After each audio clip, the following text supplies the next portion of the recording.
keutamaan surat Al-Ikhlas. Di dalam tafsir Ibnu Katsir banyak penjelasan tentang keutamaan baca surat Al-Ikhlas. Yang pertama, orang yang baca surat Al-Ikhlas insya Allah nanti akan masuk surga. Ada cerita wonten hadis sahih dipun riwayataken Imam Bukhari, enten imam teng Masjid Kuba. Niku angger ngimami mesti maos kulhu kali surat yang lain. Kulhu terus surat yang lain. Wonten niku rakaat pertama kulhu nembe surat liyane. Rakaat kedua kulhu nembe surat yang lain.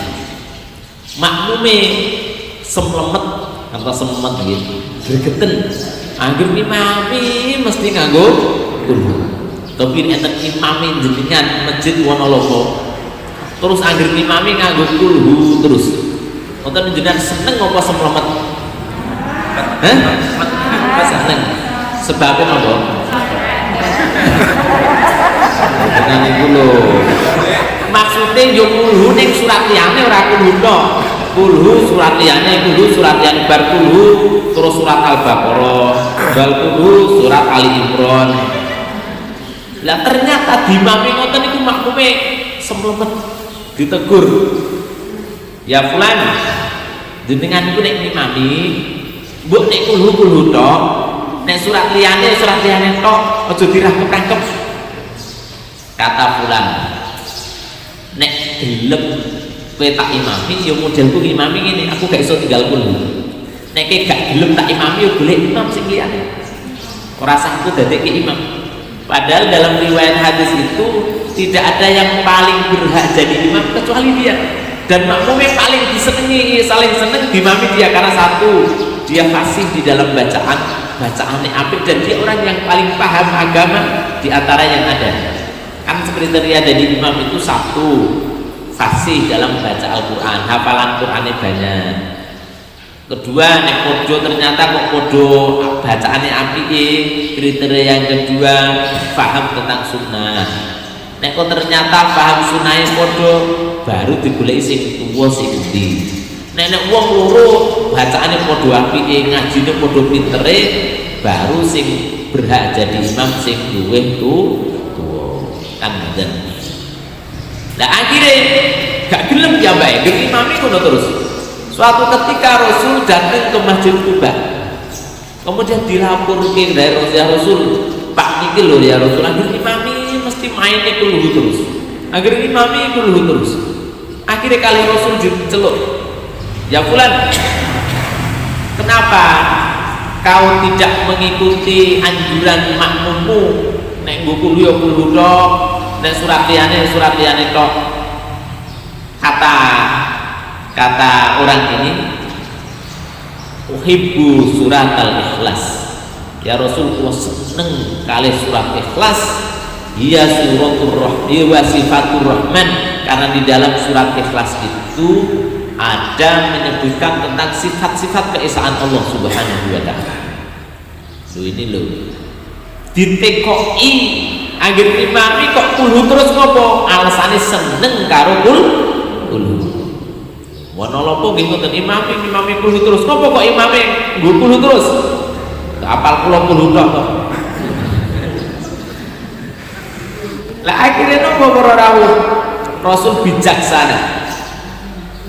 Hubbuka iyyaha adkhalakal jannah. Senengmu karo surat kulhu menyebabkan kau masuk surganya Allah Subhanahu wa taala. Guru-guru seneng kulhu mlebu surga. Itu lebih bijaksananya Rasul. Rasul itu nek masalah diklarifikasi dulu. Itu padahal sahabat ini tidak pernah melakukan sesuatu yang belum pernah dicontohkan oleh Rasul. Ya cara basa wong saiki rak bid'ah iki. Wong Rasul tak tahu ngimami kulhu terus. Dia kulhu terus. Tapi ternyata setelah ini diajukan kepada Rasul, Rasul tidak memarahi, tidak. Rasul gak bid'ah bukan. Oh bid'ah kowe ora tau tak anu napa tidak seperti itu ditekok isih. Karepmu piye? Anggere imame kok nganggo kulhu. Aku seneng kulhu ya Rasul. Kata Rasul, sebab cintamu dengan kulhu kau masuk surga. Suatu ketika Rasul berjalan bersama sahabat, lewat di rumah seseorang. Ternyata orang ini baca surat Qul. Rasul ngendikan wajib. Wajib. Sahabat bertanya-tanya, Rasul kok muni wajib apa? Terus akhirnya ditanya, ya Rasul, wa ma wajabat ya Rasul, apa itu maksudnya wajib ya Rasul? Kata Rasul, al jannah, wong iki wajib berhak mlebu surga. Goro-goro seneng maca Qul bisa mlebu surganipun Allah Subhanahu wa taala. Kemudian baca Qul nilainya sama dengan sulusul Quran, sepertiga Al-Quran. Rasul pernah berkata kepada sahabat, sahabat, apakah kalian itu gak mampu setiap mau tidur baca sepertiga Quran? Apakah kalian itu gak mampu anggar turu maca Quran untuk sepertelon 10 juz? Nah, sepertelon ini kan 10 juz kan. Maka sahabat merasa ini berat. Ya Rasulullah, ayyana yantiku ala hada? Ya Rasul, siapa yang mampu ya Rasul anggar turu kok kon maca 10 juz? Kira-kira nek panjenengan ajeng saring maca 10 juz abot mboten kira-kira? Hah? Abot mboten? Abot sak juz abot pomene 10 juz. Kata sahabat, siapa yang mampu ya Rasul? Wong siang wis kesel ndamel arep turu kok kon maca sepertiga Al-Qur'an. Maka Rasul menjawab, Al-Ikhlas sulusul Quran. Surat Al-Ikhlas niku nilainya sama dengan sepertiga Al-Quran. Berarti nek maos 10 ping 3 pahalanya sama dengan membaca khatam Al-Qur'an. Kira-kira abot betul nek ajeng sare maos 10 abot betul betul. Mulane keutamaane napa jenenge Qul niku diantaranya nilainya sama dengan sepertiga Al-Quran. Mila jangan ditinggalkan nek ajeng sare maos napa Bu? Maos napa Pak? Qul berapa kali? 3 kali. Tapi kalau sudah baca Qul terus jangan meninggalkan Al-Quran. Dijak darus tonggone Bu, ayo do darus ngaji bareng. Lu aku khatam. Kapan nek maca? Ora ngerti. Aku saiki wis pinter yo. Maca apa cepete ngono? Aku agek entuk sak ayat wis khatam. Aku wis maca 10 ping 3 yo. Wis saiki aja ngejak-ngejak aku maca Quran. Aku saiki ora perlu maca Quran, sing penting maca. Betul seperti itu? Jangan ya. Walaupun jenengan sudah tahu bahwa keutamaan baca Qul itu sama dengan seperti Al-Quran, jangan meninggalkan baca Quran.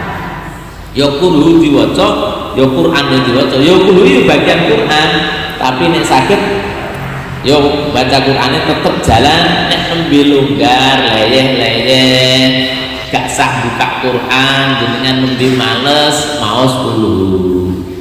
Kalih nonton TV maos Qul saged mboten? Saged mboten? Mentelengi Ikatan Cinta. Oke, iki ya sing nonton Ikatan Cinta. Terus kalih maca Qul saged mboten? Saged nggih? Nggih. Mripate mentelengi Ikatan Cinta, atine yo malah mentelengi padha wae. Kok hebat men pripate nonton sinetron terus atine maca Qul, berat sulit nggih. Tapi ngenten nggih nek nembe longgar, nembe nyantai, jenengan nembe nyantai-nyantai baca bacaan sing jenengan hafal. Di antaranya Qul. Kan pahalanya banyak, 1 banding sepertiga Al-Quran. Kalih leyeh-leyeh baca Qul, kalih nyantai-nyantai baca Qul. Ngeten. Ibu-ibu, bapak-bapak yang kami hormati. Kemudian ada hadis dipun ngendikaaken dening baginda Rasulullah sallallahu alaihi wasallam. Ada 3 hal Salasun, ada 3 hal. Barang siapa yang 3 hal ini ada dalam dirinya, maka Allah akan memasukkan surga min ayyi abwabin sya'a, dari pintu mana yang dia kehendaki kantun pilih, wa zawwajahu bi huril 'ain, dan akan dinikahkan dengan bidadari. 3 perkara nek sing saged nglampahi piyambake badhe mlebu surga kantun pilih dari pintu mana yang dia kehendaki dan akan dinikahkan dengan bidadari. Oh, ngoten Pak. Bidadari niku ayu lho nggih, karo Luna Maya tak kira nggih ayu bidadari. Luna Maya isih ngiler barang. Bidadari ora tau ngiler. Luna Maya isih ngentut barang. Bidadari ora tau ngentut. Luna Maya isih BAB barang. Bidadari ora tau. Milo adoh lah nek Luna Maya kalau bidadari cek kabeh adoh. Cek ayu ndi kira-kira? Ayu ndi? Kira-kira Pak jenengan di bojo Luna Maya ngoten seneng mboten, Pak? Pak. Mboten nek ora mungkin. Cara Luna Maya terus dolan teng Wonoloko. Terus nglamar Mbah Mudin.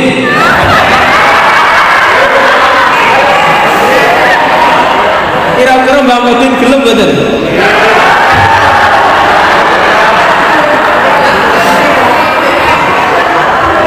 Tak kira gelem Mbah Mudin nggih. Ya. Nanti akan dinikahkan dengan bidadari. Apa 3 hal itu? Yang pertama, alfa amman qatalahu, memaafkan, mengampuni orang yang membunuh keluarganya. Karena di dalam hukum Islam Ibu itu hukum kisos, orang mateni wong genten dipateni, itu kisos ya. Jadi di dalam hukum Islam itu nek mateni wong ya genten dipateni, dipenggal, dipancung lehere, nyolong tangane ditok. Lane nek hukum Islam itu dijalankan jadi insyaallah lebih aman. Wong ra sembarangan mateni wong. Soalnya nek mateni kudu genten dipateni. Kan ngoten. Lah sekarang di Indonesia kan enggak mateni wong gampang. Lah mateni wong paling dihukum 15 penjara, 15 tahun penjara, dijalani 8 tahun sudah keluar. Mulane gampang sekali orang membunuh karena hukumannya gak membuat jerat. Maling ratusan juta bahkan miliaran paling di penjara berapa tahun? 2 tahun wis rampung, padahal dicolong nanti ratusan miliar. Jadi hukum Islam enggak, nyolong potong tangan kanan, nyolong nih potong kaki kiri, nyolong nih potong tangan kiri, nyolong nih potong kaki kanan, nyolong ping 4 wis protol kabeh. Mulane wong nyolong mikir, lah Indonesia mboten. Nyolong miliaran paling penjara berapa bulan wis rampung. Itu mau di penjaranya fasilitasnya nggih elit komplit ngoten niku. Nyolong pitik kunangan digowoki. Nyolong manuk remuk kabeh di penjara 2 bulan. Lho sing nyolong miliaran duit triliunan malah iso jalan-jalan tekan titi. Itulah hukum dunia ngoten niku. Nah, orang yang memaafkan orang yang membunuh, jadi uang nikmati uang kudu dipateni kecuali keluarga memaafkan. Dari keluarga memaafkan maka tidak jadi dibunuh, membayar kafaroh, membayar denda, dan dendanya miliaran. Jadi mateni uang niku nek dihukum negara Arab niku dendanya miliaran supaya terbebas dari hukuman kisos. Nah, orang yang memaafkan keluarganya dibunuh itu nanti dia akan, kalau dia orang muslim boleh, akan masuk surga dari pintu mana yang dia kehendaki. Karena orang seperti ini lapang dadanya. Nek rata-rata wong yo nyawa yo bales nyawa, pati yo bales pati kan. Dan ini jelas tidak mungkin karena di negara kita tidak menggunakan syariat Islam, jadi mateni wong tidak dikisos. Maka yang pertama kita jelas tidak bisa melakukan. Yang kedua, man adda dainan khafiyan, membayar utang dengan rahasia. Tonggone jenengan diutang terus jenengan bayari, jenengan gak kondo-kondo ngerti-ngerti utange wis lunas. Wong sing gelem ngeten iki dia akan masuk surga dari pintu mana yang dia kehendaki, akan dinikahkan dengan bidadari. Oh ngeten nek kepengin dibojo bidadari Pak gampang. Golek tangga sing diutang. Jenengan gak sak kondo ngerti-ngerti sauri. Ngeten nggih. Ngeten iki angel apa gampang kira-kira? Angel nggih. Waduh, angel. Utange dhewe iso nyauri kok nyauri utange wong. Yang ketiga ini yang mungkin man qara'a fi dhuhuri sholati maktubatin, wong sing gelem maca setiap rampung salat fardu surat al-ikhlas asara marratin. Orang yang membaca surat kulhu surat al-ikhlas setiap habis sholat dibaca 10 kali. Ping pinten? Apot boten kira-kira? Angger bar salat maca kulhu ping 10, bar salat maca kulhu ping 10, maka nanti akan minta apa disuruh masuk surga dari pintu yang dia kehendaki. Yo, ngeten. Jadi bar salat kulhu 10, bar kulhat salat kulhu 10, bar salat kulhu 10. Rutin terus. Zuhur 10, asar 10, maghrib 10, isya 10, subuh 10, sedina ping 50. Ada sahabat yang baca kulhu terus ketika meninggal dunia. Ini dalam tafsir Ibnu Katsir dikatakan ketika meninggal dunia langit niku muar nyon sewu gak cerah sehingga Rasul nanti mentaklet kali malaikat Jibril. Duh malaikat Jibril pagi ini tidak secerah seperti biasa, ada apa? Ngeten ya Rasul, enten sing meninggal. Terus ngopo hubungannya wong meninggal terus nopo langit sehingga begitu redup seperti ini? Ini malaikat turun ke bumi ya Rasul. Malaikat berbondong-bondong penduduk bumi mendoakan mensolatkan orang ini. Sampai dikatakan oleh Allah, sinten kok duwe keutamaan kaya ngoten. Ternyata orang yang meninggal ini, sahabat ini, siang malam sehari-hari dia baca kulhu jumlahnya gak terhingga. Oke banget baca kulhu. Sampai akhirnya meninggal ditakziahi, dilaknat, dilayat oleh para malaikat. Sampai malaikat dundungan. Begitu mulianya sahabat ini. Dan ini, mulane kita itu ya gak sah berat-berat lah. Minimal pagi baca kulhu 3 kali, sore 3 kali, mau tidur 3 kali. Itu kalau sudah bisa rutin udah bagus. Syukur-syukur nek jenengan longgar, jenengan wektale selo setiap rampung salat maos kulhu ping pinten wau? Ki piantune disibu apa longgar to rata-rata? Bapak Ibu niku wong repot kabeh apa wong longgar? Longgar alhamdulillah nggih.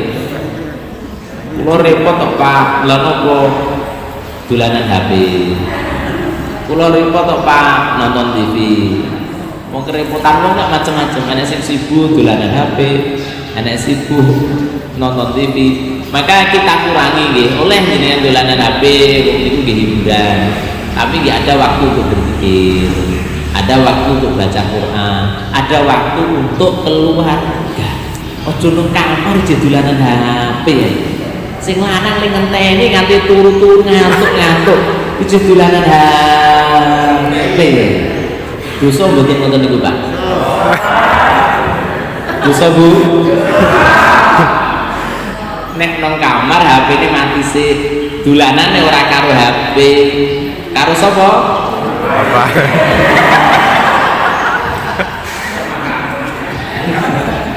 Jadi nek nang kamar dolanane Bu Bapak. Nang kamar itu dolanan HP.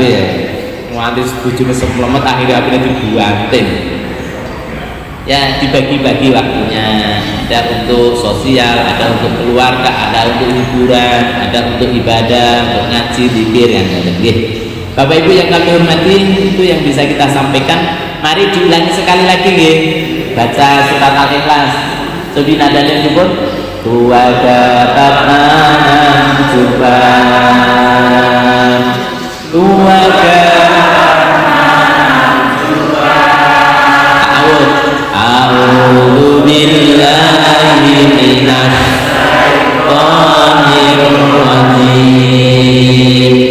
Bismillahirrahmanirrahim.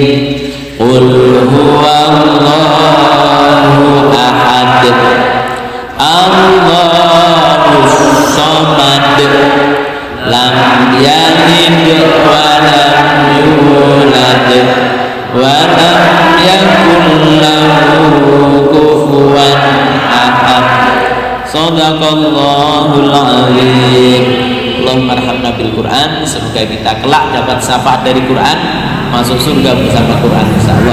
Amin ya rabbal alamin. Subhanakallahumma wa bihamdika asyhadu an la ilaha illa anta astaghfiruka wa atubu ilaik. Wal afu minkum. Assalamualaikum warahmatullahi wabarakatuh.